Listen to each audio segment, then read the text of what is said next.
Hi folks, well today's project is cleaning the second chimney here at our house. It's getting to the point where we're getting some nights down below 20 and into the teens, so we need to start burning our secondary wood stove, keeping fire in our secondary wood stove, just so that this part of the house doesn't get too cold and we don't have frozen pipes. So I'm a little late doing this. Usually I clean both chimneys at the same time, but since I had that roof to deal with earlier, I never got to this. So now we're going to have a stretch of nights in the teens. I want to make sure that this is cleaned and ready to go for the winter. This single-story structure as part of the house was originally a summer kitchen. It was detached. Excuse me. A detached summer kitchen that eventually now has been incorporated into the house. It's actually the main kitchen and laundry room for the house now, with the remodeling that we've been doing. So I'll show you more of the inside of that later. Maybe I'll do a video on how we remodeled to give us a traditional looking country farmhouse kitchen. But for right now I need to get this chimney cleaned. This is a chimney block chimney. As you can see, it sits all on the outside of the building, which is good in a sense because there isn't as much danger of fire with that. The drawback with this one is it's unlined. It's got that ceramic liner piece at the top, but the rest of it is just the block on the inside. So that makes cleaning it a little more difficult and a little less efficient. It also is a problem when you're going to try to start a fire in the wood stove. To get any fire started, you have to have a draft that the air is moving up the chimney so that the smoke can go out. Well, that entire area inside that block is just cold air. So to try to get that warmed up, I've learned that it can be a real pain to try to get a fire started without having a smoke-filled kitchen. The solution would be, of course, to put a stainless steel liner in there. Maybe at some point in time I can afford to do that. I'd love to. It'd make it more efficient.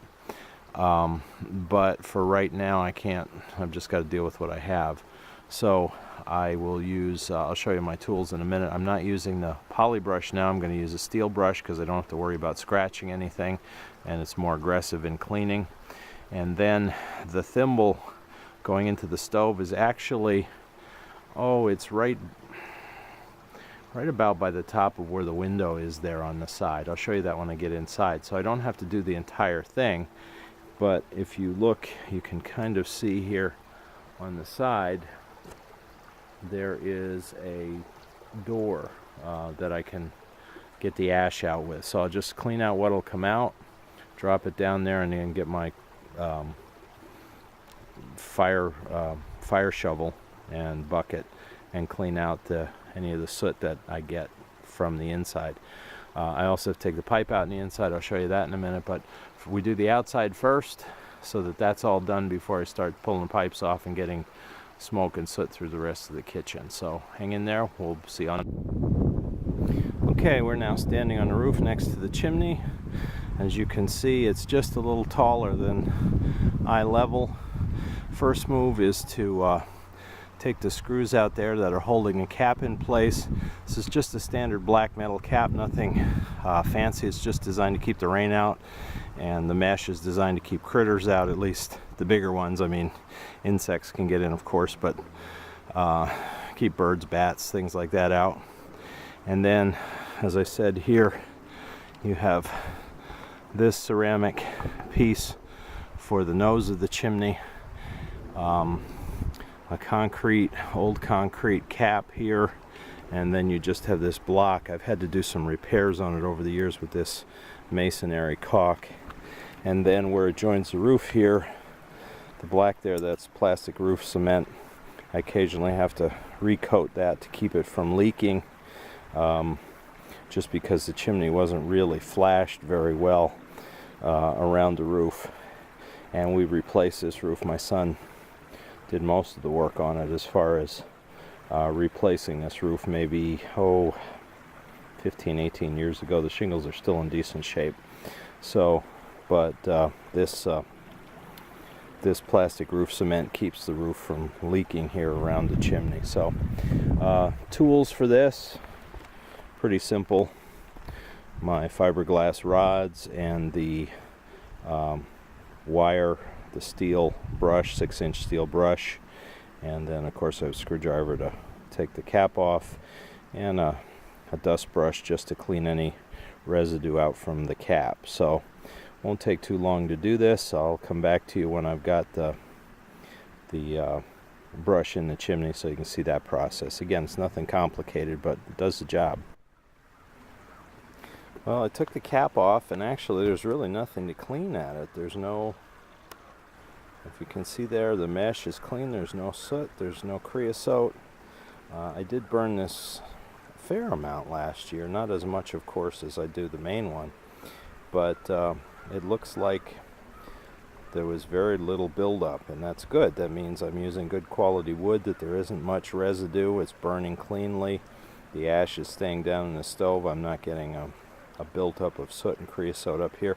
I have had years when this stove was burned heavier where the mesh got kind of coated and it was brittle. You'd have to kind of bang it off. But this year, no problem.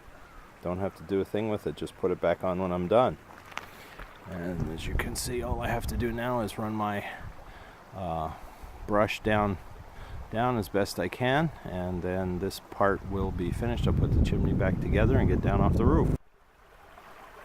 Alright, well, we're back down off the roof. The outside cleaning of the chimney is just about done. Cap's back on, and I'm now standing right in front of the chimney, of course, and here is that door I was telling you about, this hatch at the bottom for cleaning. And you can see here, if you look in, you can see that there's a fair amount, I'd say 3 or 4 inches worth of soot there. I'll just get my shovel and my bucket and scoop that out. So again, for the size of the chimney, that's not too bad. And as I said, the thimble, let's see, we'll go this way, you can see that easier. There's the window. The thimble is about right here where it goes into the house. So this part is just an open channel down to the bottom, and it makes cleaning easy that way. So that's my next move, is to clean this out first, and then I'll go in. Alright, now we do the inside part of this job. This is our supplemental wood stove for the kitchen. This isn't a very big kitchen. It's only about 11 by 13.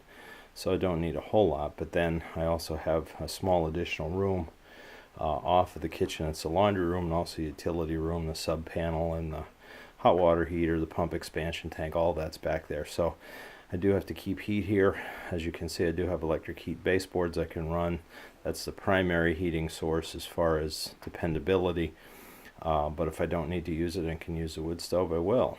Now this smaller stove, I don't know if it's supposed to be 1,500 square feet or 1,200 square feet. It wasn't as big a one as I used in the living room. And as you can see, I did not put a stack heater on this one.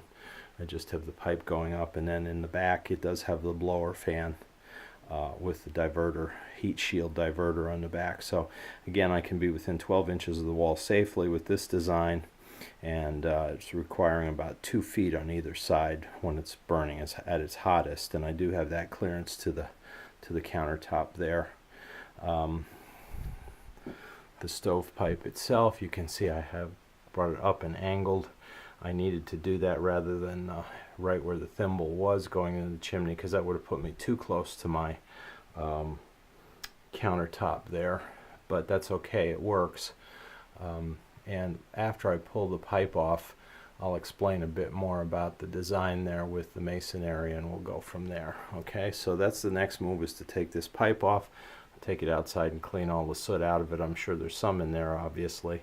Again, it's just the black steel pipe, so I can use my wire brush on it. I don't need to get the plastic one out. That's only for stainless steel. And as you can see, I do have a heat shield there at the ceiling to protect the ceiling from anything that could be a problem. So that's my next move. Take that off, and then I'll show you the thimble and the chimney and so. Okay, the pipe is off, as you can see, and here is the thimble that passes through the wall out into the chimney. You can see the back wall there. There's a little bit of creosote and soot, as well as around the ring. I'm going to take my brush and run it in through there and knock the rest of that down. This chimney had to be redone a bit to accommodate a wood stove. When I was a kid, what was here was a kitchen warmer type of stove that burned coal. So the concern as far as fire wasn't as great from the chimney being as hot, but when we switched to a wood stove, the concern was to make sure that the surrounding drywall and framing members next to the chimney didn't overheat. So I went to a place that sells bricks and these ceramic thimbles, and I got some advice about how to do this. Essentially, the guy said give yourself at least 8 inches of clearance around the thimble when you run the pipe in. Make sure that's all non-combustible masonry, and you should be fine. So what I basically had to do is rip this wall out, do some reframing and insulating down here, and then when I get up to about where the bottom trim is, I put a 2x4 shelf across, supported again by framing members. And then from there, I did 2 courses thick of brick. The outside brick, the stuff that touches the chimney, was just concrete brick. And then I have this, the more traditional bricks here on the inside. Please don't look too carefully at my masonry skills. They're certainly very lacking. But what I will say is it's insecure, it's solid, it's not going anywhere, and it's safe. So those are my main concerns. If it looks a little rustic or a little primitive, oh well, you know, it's a farmhouse, so that's not a bad deal. And then after I finished that, eventually I put this 1x pine around, just as basic trim. It's got just a clear coat of polyurethane on it. So, but now what I have is a chimney that's safe, and it will serve my purposes here for many years to come. So my first move is going to be, I've got to clean out the thimble here with that stuff that's on the far end, that stuff that I just showed you there that was on the far end, that needs to get cleaned so that it's not a problem with catching fire or choking off the draft. You can see that little cobweb there. You can see that the air is flowing through. There is draft air moving through here. I can feel the colder air from the chimney, and that's good. You want it to be nice and open like that. So at any rate, that's my next move here. I'll do that, and then I'll show you how much soot and creosote is in the pipe itself. There's a little bit that's built up that fell off the pipe when I pulled it out from the collar of the stove here. You can see that I can just vacuum out fairly simply, and then you know, I'll clean the pipe and we'll put everything back together, and then I don't need to worry about it for the winter. So stay tuned. We'll give you the... Well, there is this darn cap. Okay. Get that out of my way here. Okay. There is the inside of the pipe, as you can see when I shine the light down in there. There's a fair amount of soot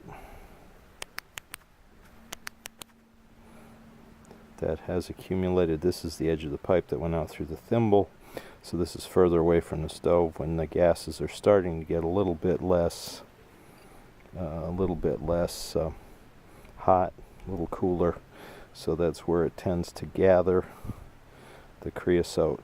So as you can see, I've got to do some serious cleaning on this. It was nowhere close to being clogged, obviously, but still, you don't want to let that go. Again, I'll just use my wire brush here, and we'll scrape that all out, and then it'll be perfectly good for another year. So that's the next step. Okay, we're just about done with this whole chimney cleaning and stove preparation. As you can see, I've put the pipe back on now that it's been cleaned to where it belongs, and it's in good and snug. There are 3 screws that hold the pipe to the collar of the the stove outlet there. I ran those back in. The only thing I have yet to do is I like to seal this joint here, right here where the stove contacts the pipe. Sometimes that's not tight and I don't want smoke to escape. If you can look here in the back, it isn't quite air, fitting snug through there. So there is a simple product to deal with that, and that is furnace cement. This I think I got a Tractor Supply. It's not all that expensive, a little more maybe than standard caulk, but it will work like a caulk. It'll seal up so that you don't have any smoke or gas leaks out of there, and as it says, it withstands up to temperatures of 2,000 degrees, so it'll do the job. So I just have to run a bead of caulk. I neglected to mention this step when I showed the cleaning of the other stove, but I did want to mention it. I certainly did that on the other one as well at this joint. I'm not so worried about like these joints between the pipes here. They're snug, that I don't have to worry about smoke escaping through there. It's just the one on the bottom, and then that does the trick. So that's the final step here to complete this cleaning of the kitchen wood stove, and then it'll be ready to use for the entire winter. So thank you for watching, and please subscribe to our